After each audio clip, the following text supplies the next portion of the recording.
Hi everyone, welcome to Katie Mac Comments, a channel where I, Katie Mac, comment. But in all seriousness, here on my channel we discuss social justice issues, pop culture, and feminism. So if any of that interests you, be sure to click the subscribe button down below. Today we're going to be talking about the iconic hit single WAP by Cardi B and Megan Thee Stallion. I'll be reacting to and analyzing the song, the music video, and some of the anti-WAP critics who hide their misogyny and racism behind concern for the children. I just have to say, before the music even starts, I love the statues and art pieces included in the WAP mansion.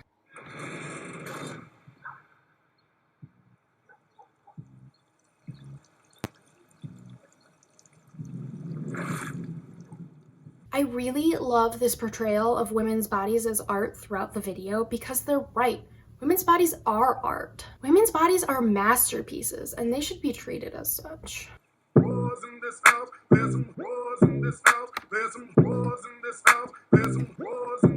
Okay, I saw a lot of backlash online about these lyrics, but Cardi and Meg are reclaiming the word by using it to describe themselves. Cardi and Meg are calling themselves because they're using the word in a sex-positive light, where they're saying, if you want to call me a go for it, but I'm gonna call myself a too. They're reclaiming the social power that word once had. Hop on top, I wanna ride, I do a giggle, I'm kinda wild. We stan a Kegel queen.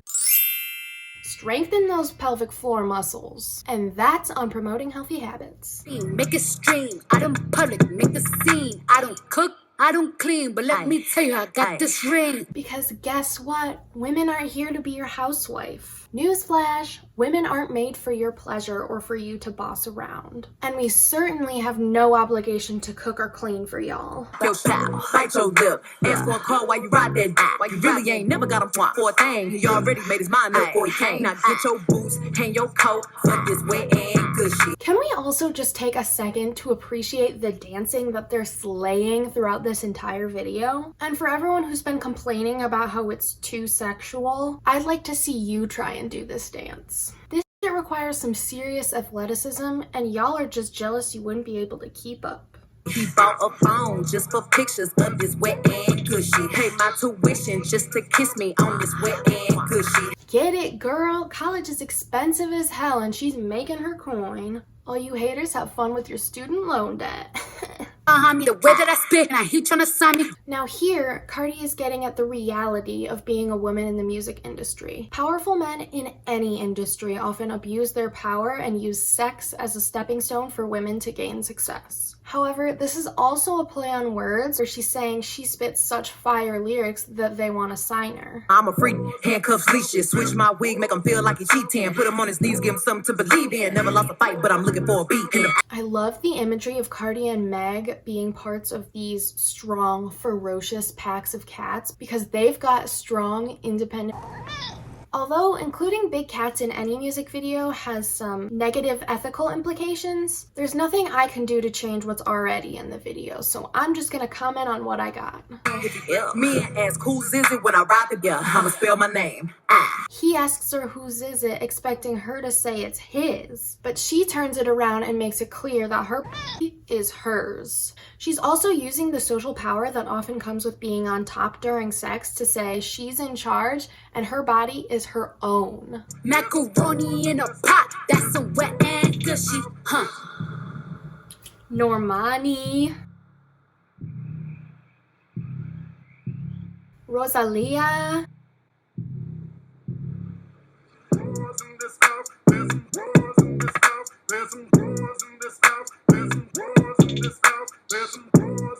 Lotto, Suki, and Ruby Rose.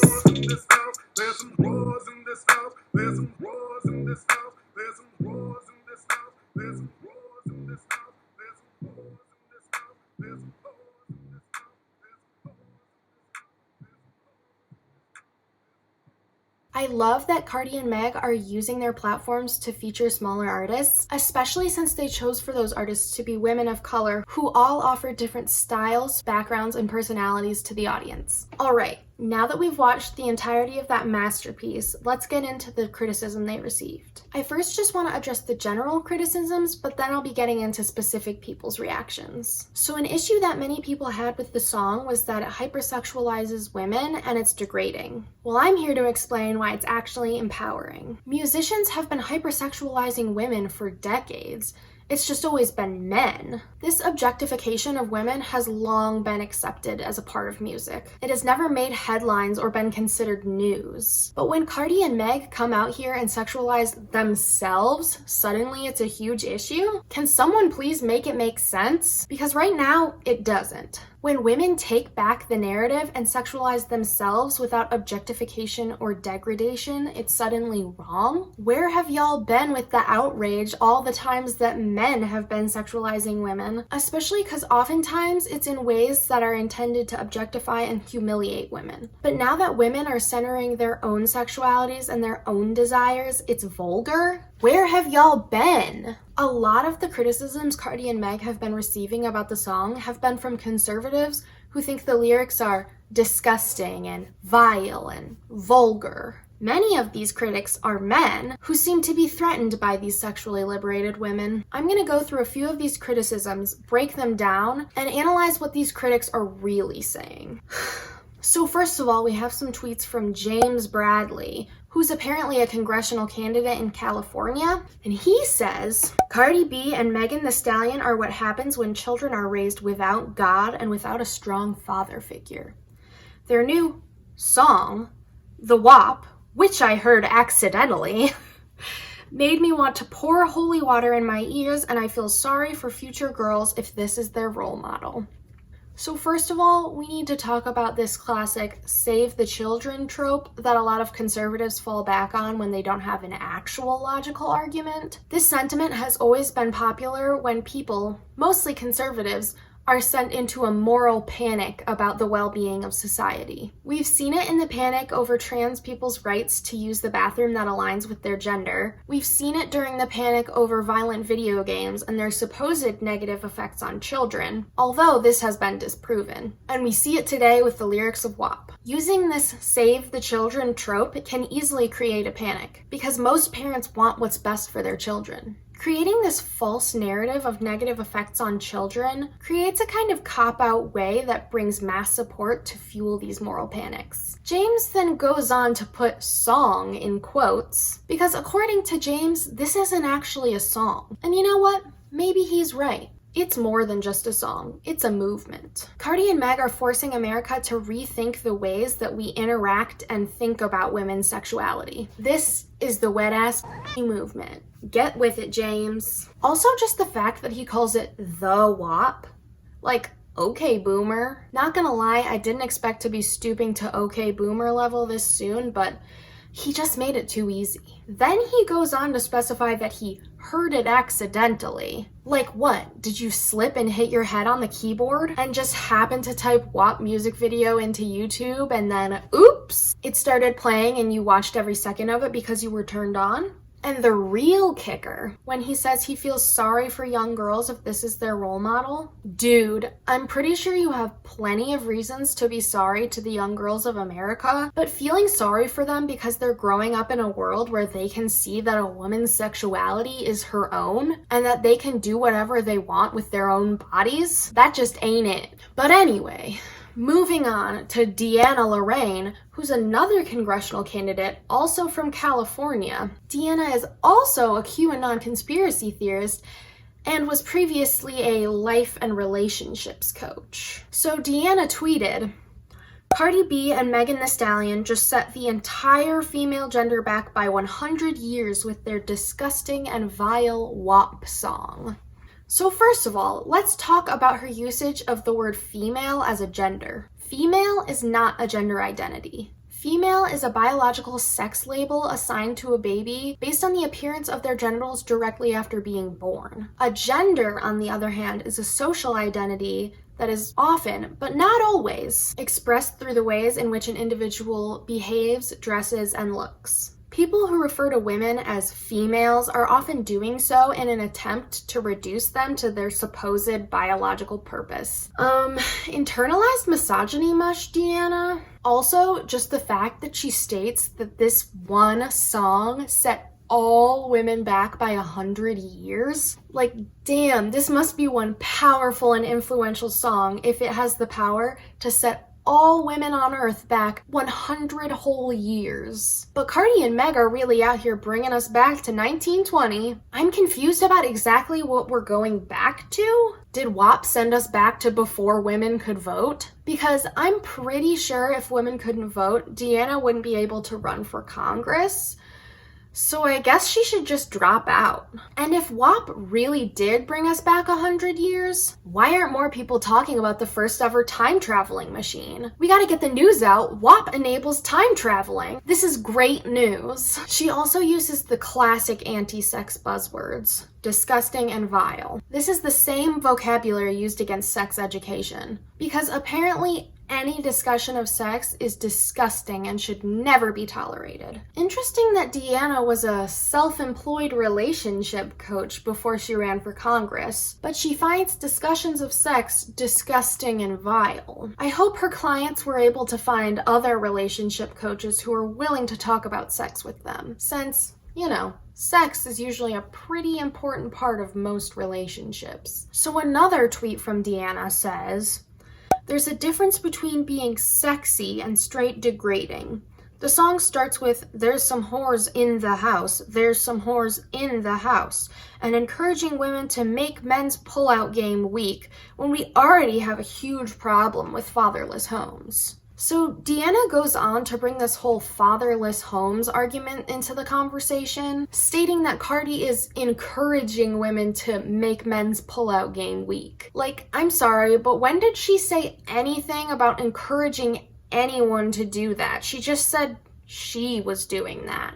But the thing is, even if she did encourage women to get pregnant and then raise the child in a fatherless home, how many women would realistically do that only because of this song? The power Deanna continues to give this song is honestly astonishing. For someone who seemingly hates this song so much, she sure does believe in its ability to transform people's ideas about sex. And truthfully, if she's that worried about the fatherless home problem, maybe she should look into defunding the police and letting those fathers get back to their homes. Because even though we've established that this song has the power to enable women to time travel, Cardi and Meg are in no way at fault for the fatherless homes issue. The police, however, have been systemically congregated into communities that comprise mostly of people of color, told to meet arrest quotas, and encouraged to arrest men of color, especially Black men. So if you have such a big problem with fatherless homes, Deanna, you should probably put this energy into defunding the police so American homes can get their fathers back.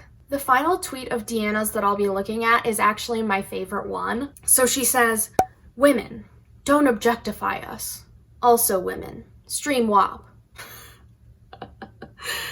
She really thought she was doing something with this, but it's funny because both of these are just accurate statements that are true simultaneously. Yes, women generally don't want other people to objectify them. And yes, women are also loving WAP because it's a song that takes back the narrative of objectification and sexualization of women. We don't want to be sexualized by other people, but when we sexualize ourselves, it's about reclaiming that social power and empowering ourselves, not allowing other people to do it to us. Moral of the story here is, stream WAP. So you know I wasn't gonna make a video about WAP and not talk about Ben Shapiro's video, right? His entire video is extremely condescending towards Cardi and Meg, and really, Black women everywhere. Watching this video makes my blood boil.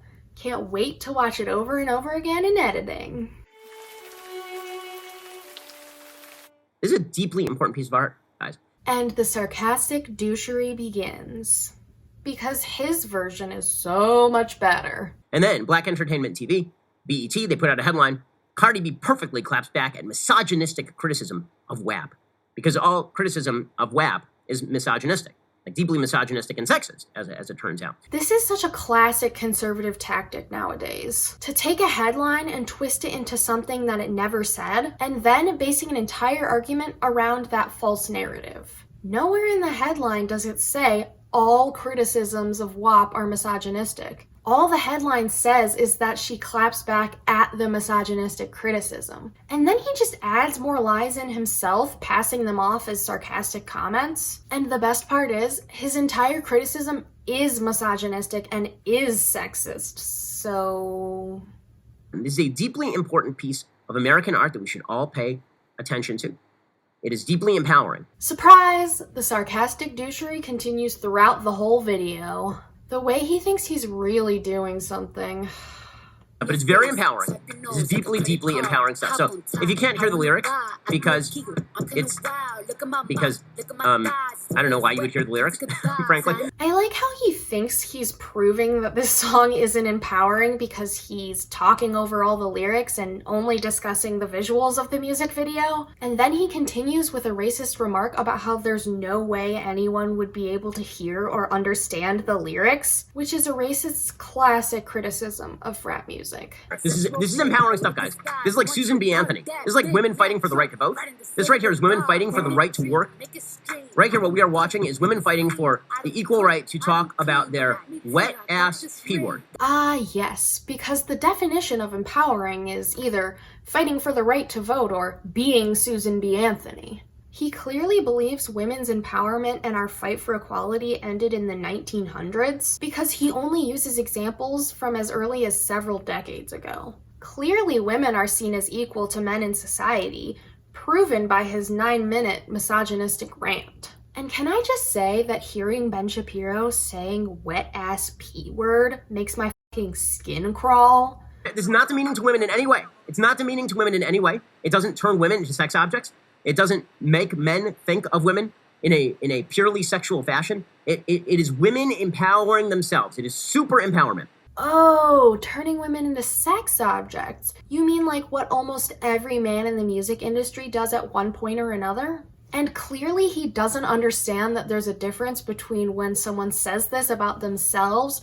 versus when oppressors use it against them. And if he really thinks that this song is gonna make men think of women in a purely sexual fashion, where has he been for the past, I don't know, 100 years of popular culture? Pay my tuition just to kiss me on this wet-ass... Right, so this is... Guys, this is what feminists fought for.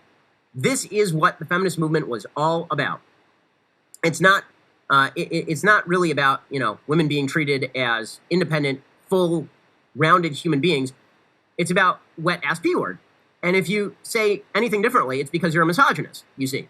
So once again, he's using the conservative tactic of putting words into other people's mouths and creating an argument based around the lies that he made up. Also, when he's complaining that he, a white man, doesn't think that this is what feminism is, he's simultaneously pointing out his inability to see Cardi and Meg as independent, full-rounded human beings. My first concern is that these women are describing a serious gynecological condition.